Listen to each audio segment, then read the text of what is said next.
ತನಿಖೆಯ ಹೆಜ್ಜೆ ಹೆಜ್ಜೆಗೂ ಕೂಡ ಬಯಲಾಗ್ತಾ ಇದೆ ಕಾಟೇರನ ಕ್ರೌರ್ಯ.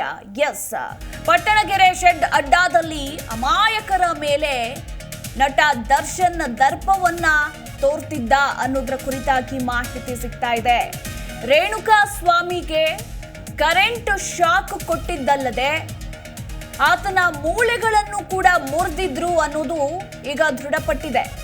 FSL ಟೀಮ್ ತಲಾಶ್ ವೇಳೆ ಶೆಡ್ನಲ್ಲಿ ರಕ್ತದ ಕಲೆಗಳು ಕೂಡ ಪತ್ತೆಯಾಗಿವೆ. ಸೊ ಹೀಗಾಗಿ ಈ ಟೀಮ್ನ ಕ್ರೌರ್ಯತೆ ಇನ್ನೆಷ್ಟರ ಮಟ್ಟಿಗೆ ಇತ್ತು ಅನ್ನೋದರ ಕುರಿತಾಗಿ ಈಗ ಒಂದೊಂದೇ ಅಪ್ಡೇಟ್ಗಳು ಸಿಗ್ತಾ ಇದೆ. ತನಿಖೆಯ ಹೆಜ್ಜೆ ಹೆಜ್ಜೆಗೂ ಕೂಡ ಕಾಟೇರನ ಕ್ರೌರ್ಯತೆ ಬಯಲಾಗ್ತಾ ಇದೆ. ಪಟ್ಟಣಗೆರೆ ಶೆಡ್ ಅಡ್ಡಾದಲ್ಲಿ ರೇಣುಕಾ ಸ್ವಾಮಿ ಮೇಲೆ ಎಷ್ಟರ ಮಟ್ಟಿಗೆ ಇವರು ದರ್ಪವನ್ನ ತೋರಿದ್ರು ಹಾಗಿದ್ರೆ?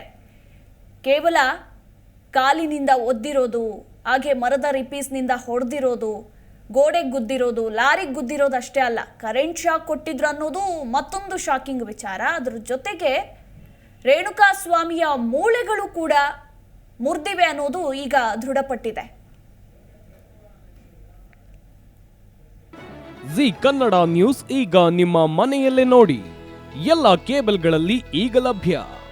ಸನ್ Direct 292, Jio TV 1334, U digital 162, city cable 51, GTPL 17, Abhishek cables 821, Rockline telecommunication 51, Shri Basaveshwara number 60, Vinayaka digital number 53, in digital number 896ರಲ್ಲಿ ನಿಮ್ಮಿಸ್ತದ ಜಿ ಕನ್ನಡ ನ್ಯೂಸ್ ನೋಡಿ ಆನಂದಿಸಿ.